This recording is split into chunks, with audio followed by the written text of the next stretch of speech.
There we go. Good morning, traders.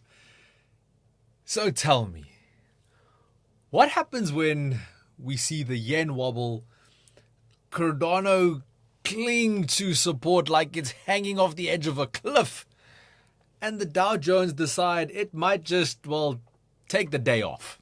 Well, that's when you know the market woke up and chose chaos with a side of caution.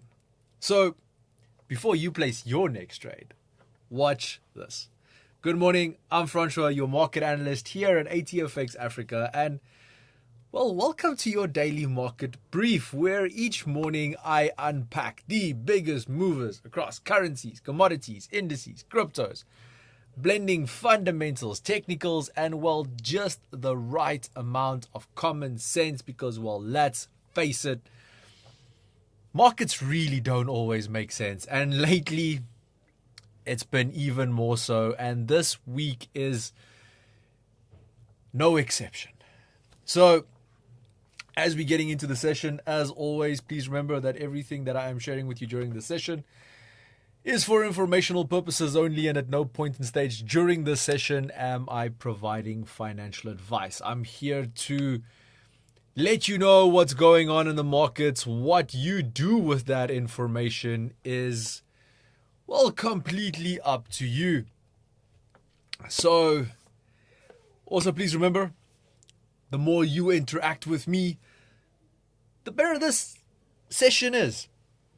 Because remember, at the end of the day, I'm here for you. I am here to assist you, guide you, and, I can share my analysis. I can share my opinion of what's going on in certain pairs. So if there's anything you want me to look at as well, please let me know in the comment section. I do see we already have a few people here as well. So please also remember, smash that like button. And, if you are unable to comment, it is because you haven't subscribed. So click that subscribe button and you will be able to leave me a message as well. And then we can have a bit of a chat. So speaking of a bit of a chat, let's kick things off today with currencies. More specifically, I want to chat today about the USD JPY, so aka the Ninja. And let's just start breaking it down. So I want to start off today with the US dollar, which is continuing to hold steady. So if we have a look at the US dollar index, that's holding steady near 99.5. I can actually show you guys that. So let me just throw up a chart here real quick. So just give me a second.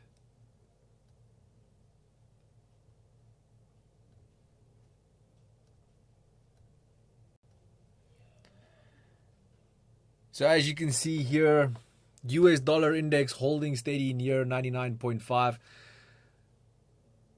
Building on that 2-day advance as traders position themselves ahead of Thursday's much anticipated non-farm payroll report. Yes, that is true. We are having non-farm payrolls on Thursday. Imagine. The middle of the month, it's a Thursday, and we're having NFP. Like I said in the beginning, market chose chaos. Okay? Now,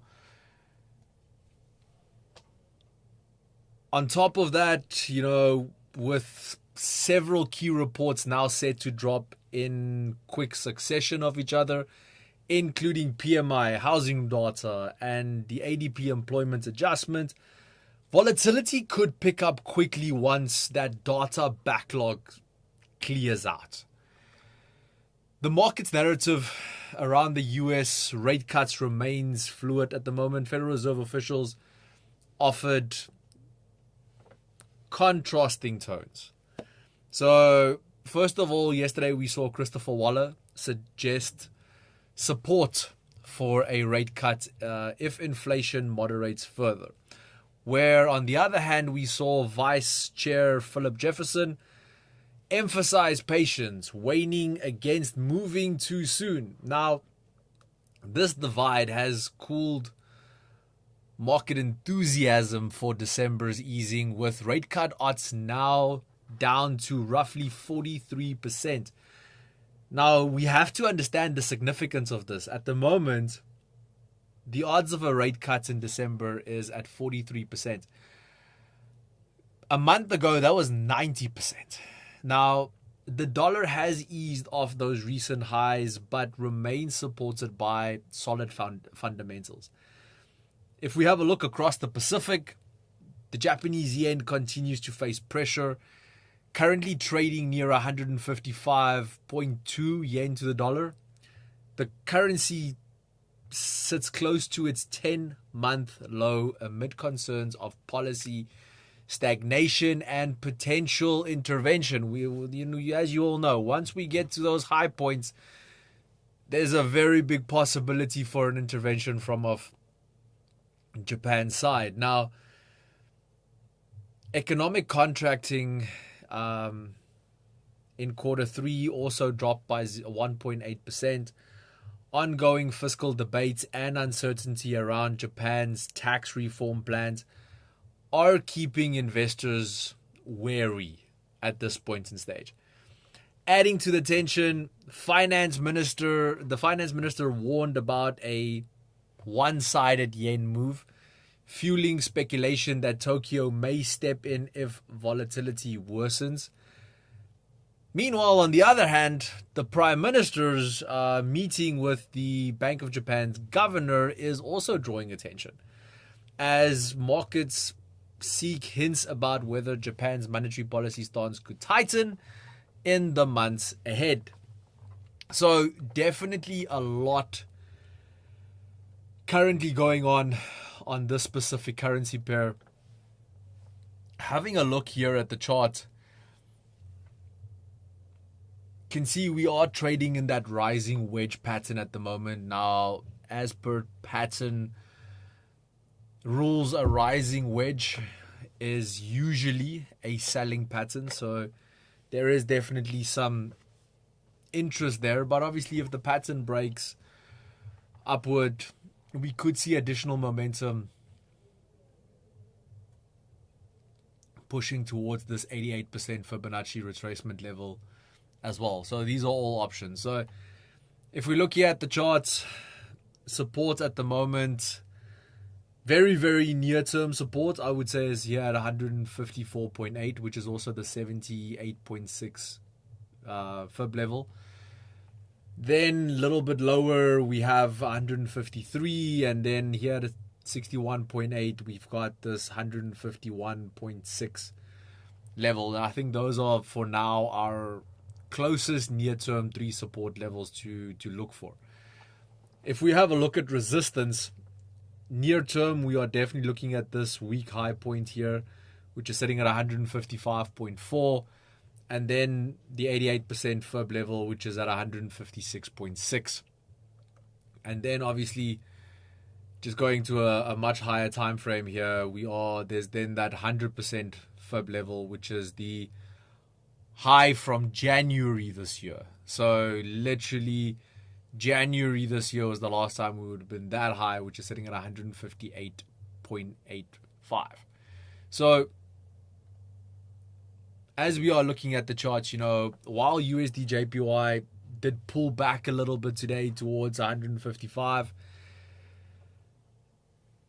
the momentum for me here is still very bullish. I feel like that pullback was very modest, and that the pair is still tilted upward in that broader upward trend term, if I can put it in such a way. Now, with this week's Fed meeting minutes, NFP being released, volatility risk is really remaining elevated at this point. And on top of that, a surprise in the US labor data, so a surprise in those NFP figures, could dictate, whether this pair breaks higher or potentially retraces further and breaks that falling wedge, and then maybe goes and tests those support levels that we just discussed. If there's anything here you would want me to elaborate on, please let me know. Let me know in the comment section. If there are any specific pairs you want me to look at for you, please let me know as well. I will be more than happy to do so. Moving on, however, let's have a bit of a look at cryptocurrencies, and I want to, focus a bit more on cryptocurrencies as well during some of our sessions. Last week we discussed a short on Bitcoin.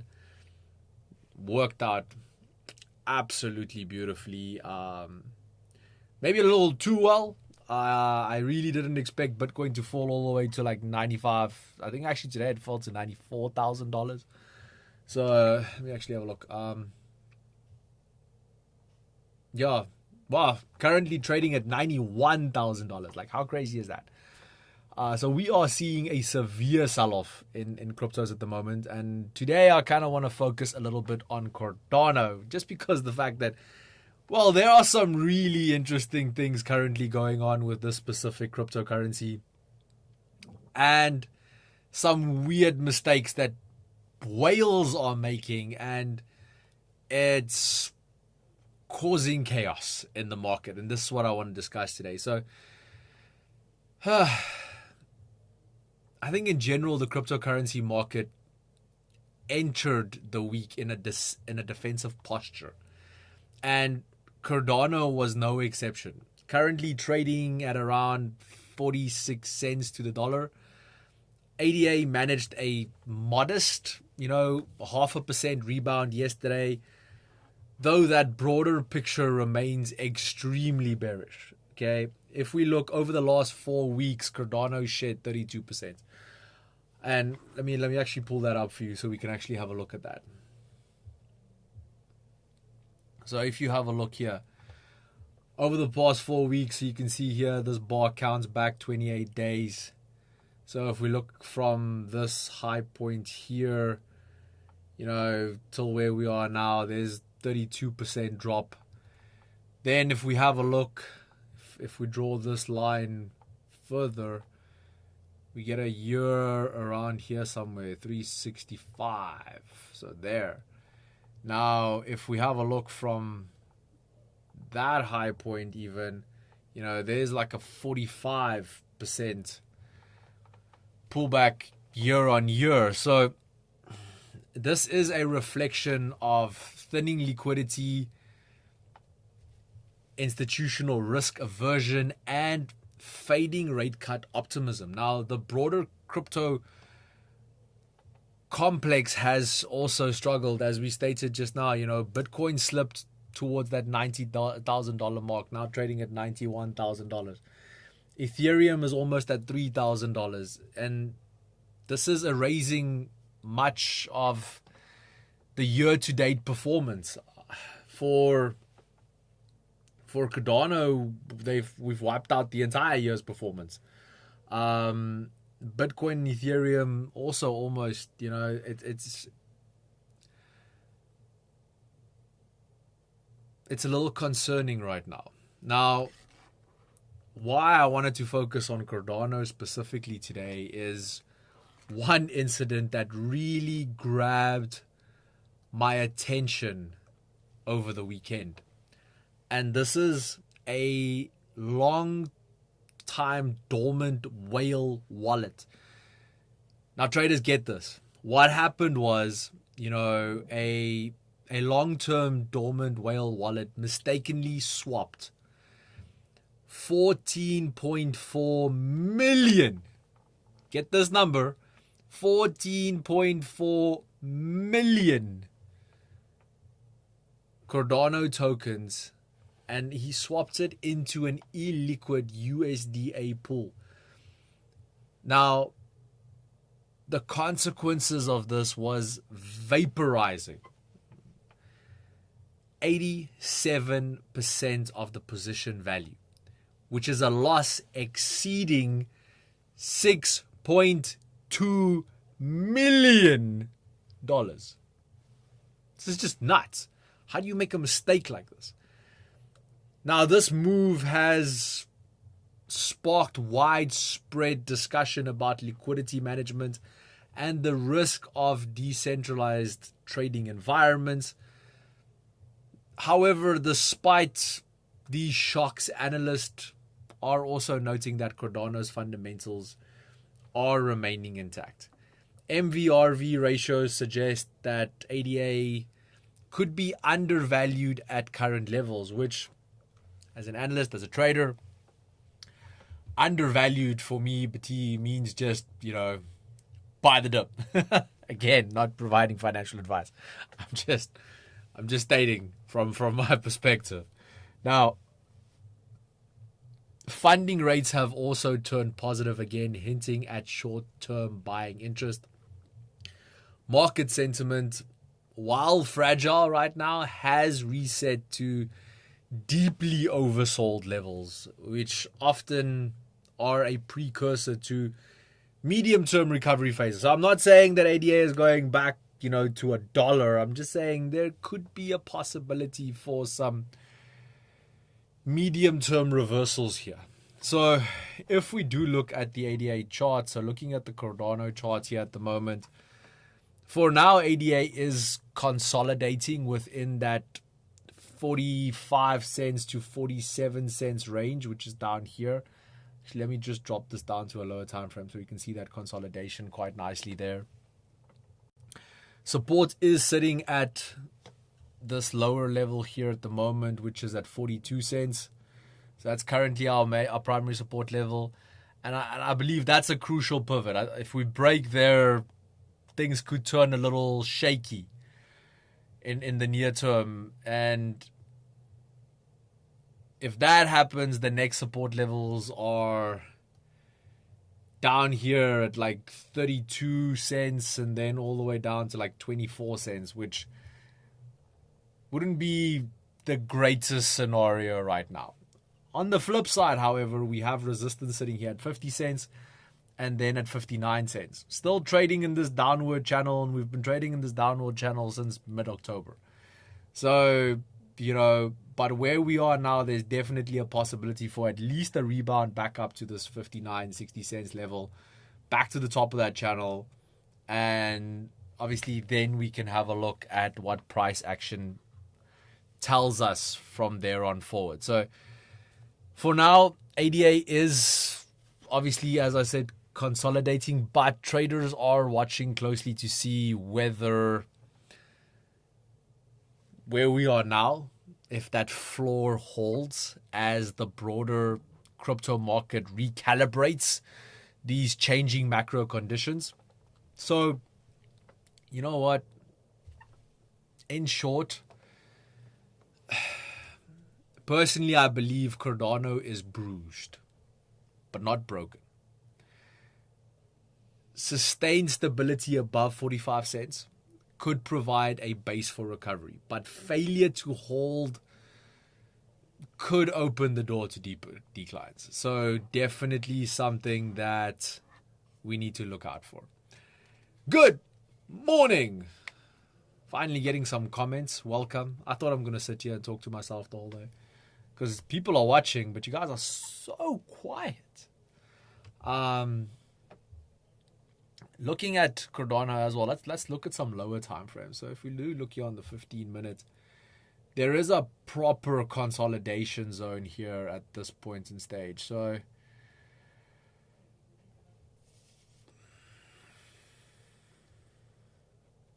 I would wait for kind of a break of that structure, either up or down.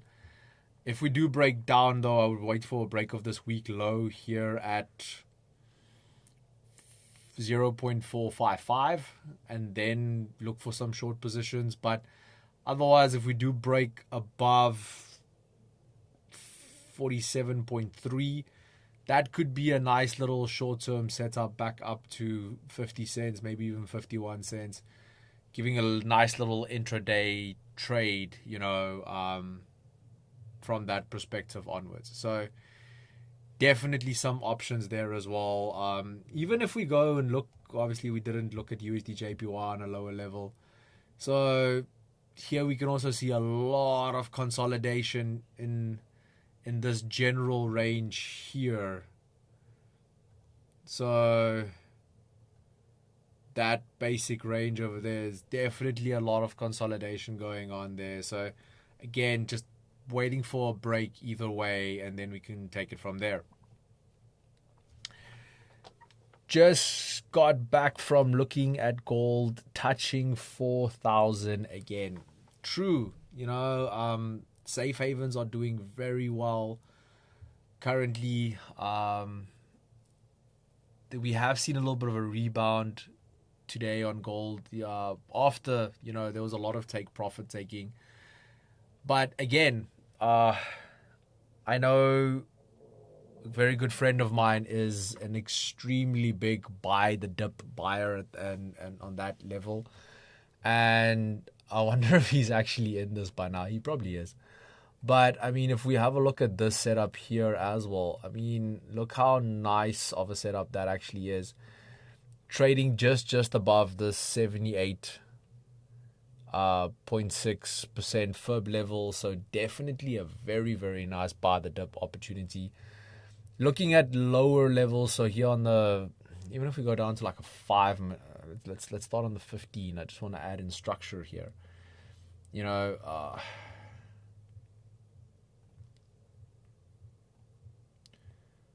So just looking at that as well, definitely want to see a break above, and especially above this EMA. So, and look now on the 15, we've got that change of character here at $4,025. So if we can get a nice little break and then a retest and then a break of structure, this could be a nice proper buying opportunity at this point in stage to be able to drive this back to about that 50 fib, which is sitting at 4,130, maybe even back up to that 38 fib up here at 4,200. So definitely some opportunities there. So I couldn't agree more, as sweet as you can get. So these are really, really nice levels at the moment. And I mean, even for me, as you all know, I'm a big indice trader, and having a look here at the moment, this was one buy that I already capitalized on this morning, just because of the fact that we hit this 100% retracement level, and all I did was just catch that bounce. So as we broke, that's why I entered. I waited for a bit of price action on the lower time frames. So once I started seeing a little bit of reversal here, and we got this break of structure here at 9:30, that's where I kind of capitalized, had profit taking just before that 88% fib. So just nice little boom, boom, in and out, early morning scalp trade. Made a decent amount of money on that as well. So just a nice little, trading between your levels and using these levels to your advantage. I mean, even some of my trades from Friday, where I caught this bounce on Friday there on my 88% fib, held it all the way up, and again just waited until price action showed that it is starting to wane a little bit, if I can put it in such a way.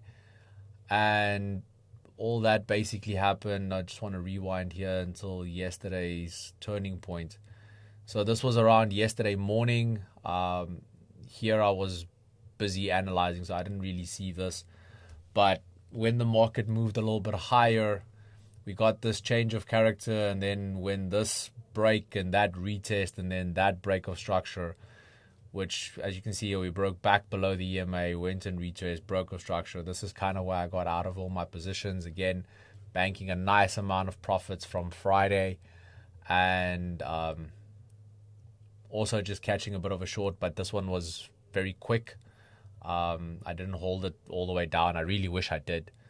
I got in around here and I got out around here. So it was just a little quick scalp trade on that end. But again, just using your fib levels to your advantage, using your price action to your advantage can really make all the difference to your trading. So yeah, speaking of equities though, today's index that I actually wanted to have a look at is the Dow Jones, so US 30.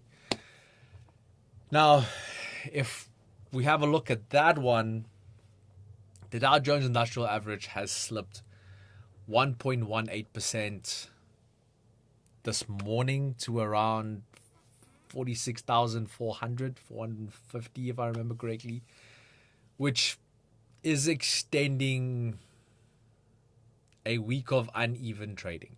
Okay, the index has now fallen 0.5, almost 0.6% over the past 4 weeks, as investors continue to scale back risk exposure in the absence of clear economic direction, which by the end of this week we should have. Now, especially after Thursday's NFP report. Still feels weird saying that. The sell-off as well on USDT was broad-based, with major blue chip names leading declines. For instance, American Express fell 4.45 around there percent yesterday. Salesforce fell 2.8%. IBM fell 2.75%. Now, this weakness also spilled over into tech-heavy indices as well. The Nasdaq and S&P both closed lower yesterday. You just saw on the chart that I showed you. The retreat also coincided with a 12.9% spike on VIX. So the volatility index also spiked extremely high yesterday, marking its highest level in a month, which again, this is a clear indication that traders are paying up for protection ahead of this week's data releases. Now, key drivers behind these pullbacks include, as discussed earlier in the session, cooling expectations of the near-term Fed cuts, which have reduced significantly, and this has reduced enthusiasm for growth stocks. We have extreme caution ahead of Thursday's job report, as you know, traders and investors are seeking clarity on labor market health, because it's been almost 60 days, well, it's been almost 90 days since the last report. It's just crazy. And then number 3 is wider declines in risk assets, particularly cryptocurrencies, which we obviously just discussed, and other small caps as well. Now, despite the softness, sentiment hasn't turned bearish on indices yet. Okay, so sentiment on indices is not bearish yet, and obviously that's in my opinion now, but I'm not shorting yet. Let me put it that way. Okay, I believe we're just cooling off a little. Now,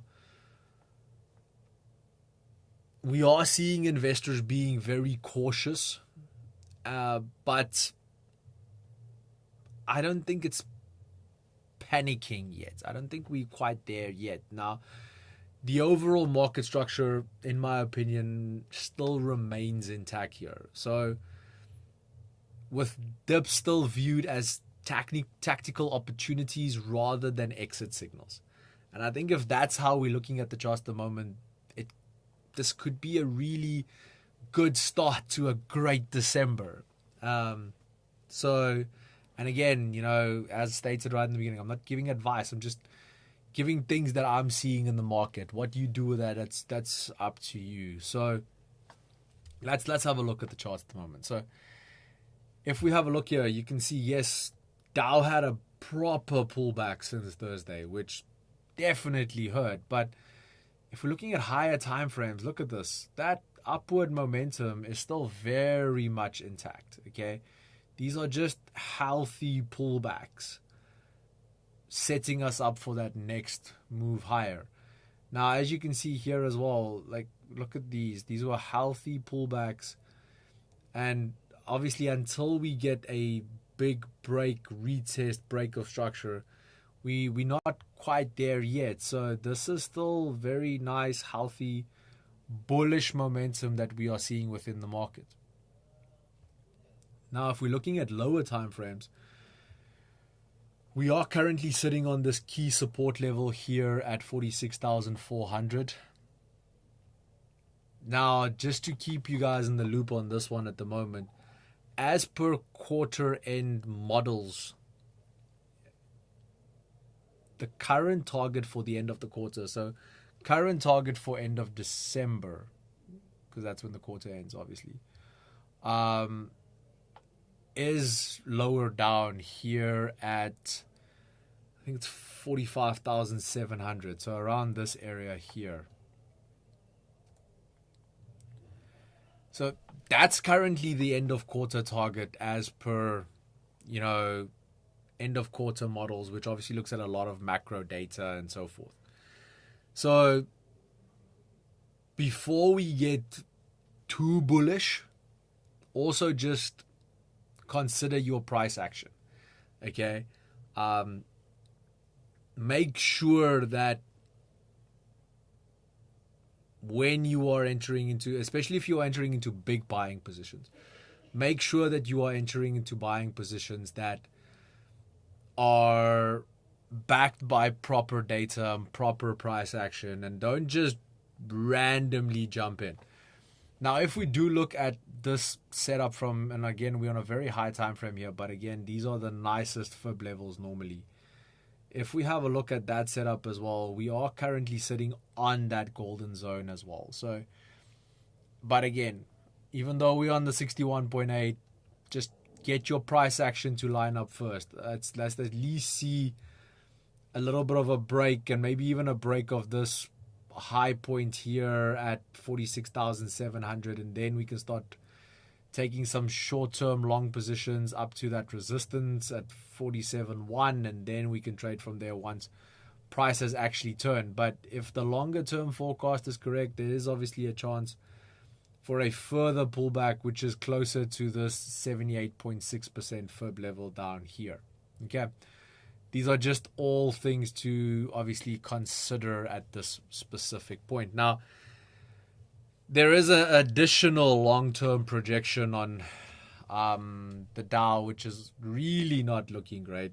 I'm going to go on to a daily because we're looking here at the projection for the next year. So long-term projection is 41,500, which is down here, which that's apparently where we could end up in the next 12 months. But obviously 12 months is a very, very long time. I mean, if we have a look from where we are now, this is November and this is November. During that 12 months, we had rallies, we had massive sell-offs, and we had rallies. So again, don't just think it's going to go straight from here to, this 41,500 level just because people say so. Markets can still, again, it's going to obey all the other macro data first, and it's going to run its own course first. And it could rally higher, and then we can get a pullback, and that pullback can push us down here. And then there could be a big rally again. There's a lot that can happen. So again, my job here is just to provide you with as much information as possible. So yeah, that's obviously where we could end up as per the macro model forecast. So for now, I would say keep one eye on corporate earnings and another on macro data. Remember, tomorrow we'll see the release of NVIDIA's earnings report. That's going to create chaos in the market, okay? A company that big releasing their data, that's madness entering the market. So keep an eye out on that if you're trading indices. If the upcoming US reports confirm slower but still resilient economy, the Dow could actually, and all other indices, could actually stabilize near their current levels. However, on the other end, weaker job or housing or any data could deepen the corrections that we are seeing right now. Okay. Let me have a look at the comments, and then we can go from there. So I started to learn the Sansen strategy and the Sanpei Age strategy derive from... I'm not even going to try and pronounce that. My question is, do you know of this? And if so, what is your take on it? Been helping greatly though. So, firstly, do I know of the strategy? Yes. And I'm going to give you the answer that I have given hundreds and thousands of traders that I have helped in the time period that I've been doing this. And whenever I do seminars and so forth as well, I always say the following statement, that 98% of all strategies, this is a crazy statement to make, but 98% of all trading strategies work. It's the great part about them. The sad part is that of those trading strategies, we have a multitude of people who are still not profitable. And the reason for this is not following the trading strategy. So my most favorite, and this is a personal quote of mine that I love quoting over and over, is, it's not your trading strategy that fails you. It is your ability to abide in that trading strategy that fails you. Now, for me, my trading strategy is simple. I love using price action. I love using very basic structure. And the reason it works is because I do it religiously. I do it over and over and over and over again. And I do it the exact same way the entire time. So the primary reason why a lot of trading strategies don't always work or don't always give you the desired results is because as humans, we tend to jump from one strategy to another strategy to another strategy to another strategy. And this is one of the reasons why a lot of times I will find other trading strategies that look really interesting to me. And I'm quite good at coding. So what I would then do is I would code that into an algorithm. And I would have the algorithm back tested, and then I would start running models on that algorithm, and I'll add a little bit of funds to it, and I'll let it go, and I'll just let it be. And what happens when I do my manual trading? I literally just revert back to basics, and I go back to my price action, and I forget about that fancy trading strategy or whatever nice new indicator I just learned about. And I let the algorithm take care of that. Why? Because over the last 11 years, one trading strategy, basic price action, has made me more money than I could ever want. And has made me an extremely successful trader. So I think the essence of my analogy here is just use whatever trading strategy you want. Absolutely whatever trading strategy you want. Just stick to it. That's the biggest thing. Just stick to it. And if you can do that, you're good. Can I apply this to all trades, currencies, indices? You should be able to, yes. Again, especially if you're talking currencies, it's difficult because not all most currencies don't act the same. We have ranging currencies, we have trending currencies. So as with any strategy, you're going to have to test it. you're gonna have to run simulations on this. You're gonna have to get all of that done first so that you know on what instrument it works, on what instrument it doesn't work, and how that can be applied. Now, most trading strategies would work across various asset classes. So in other words, looking at this trading strategy, will it work on currencies? Yes. Will it work on indices? Yes. Will it work on commodities? Yes. Will it work on all indices? No. Will it work on all currencies? No. Will it work on all commodities? No. Can I use it across all three asset classes? Yes. Can I use it on every instrument within the asset class? No. And this is where your testing comes in. So I hope that makes sense. Okay.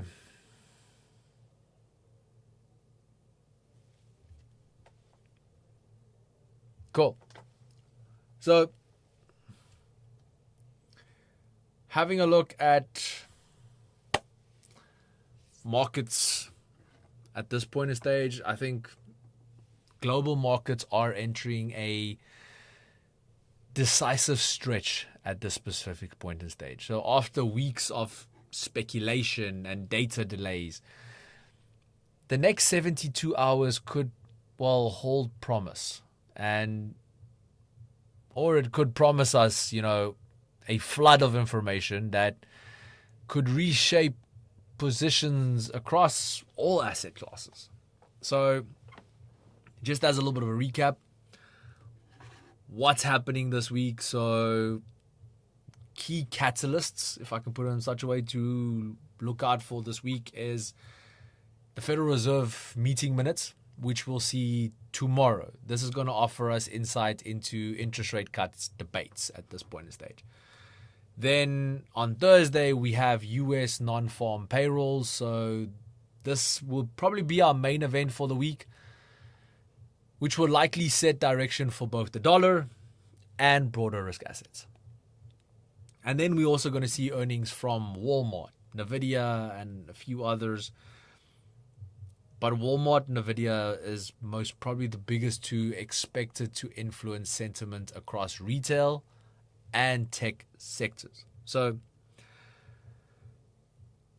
I think until then, we could expect some tight ranges, maybe some sudden bursts of volatility, here and there. And this would be as traders try to pre-position for these numbers. So keep one eye open right now. I think that'll be the biggest thing. I completely agree with all that you are saying. It just seems like I am able to read the market telling its story better. Brilliant. Okay, then just keep rinsing and repeating exactly that. And if that is providing clarity for you and better insights, again, just keep going. So, and no, it's not a silly question. It's a very, very valid question. And like I said, just if that's helping you to see things better and to do things better, just keep going at it then and just push through from that perspective. Okay, cool. Traders, if there's no other questions, let me know if there's any other questions or any other charts you want me to look at. I'll be happy to do so. If not, I think we're going to wrap up this session. And as always, the session was brought to you by ATFX Africa, the broker that, well, gives you an edge in today's markets. So if you are not an ATFX client yet, first of all, what are you doing? Second of all, head over to ATFX's website and, well, or click in the link in the description and go and experience the difference for yourself. To all of those who joined me today, thank you so very much. I appreciate you being here. I hope you found value in this session. Please remember, tomorrow evening I will have another masterclass, which is taking place at 7 o'clock South African Standard Time tomorrow. So until then, stay sharp, stay focused, and trade smart. Have a lovely day, traders. Bye-bye.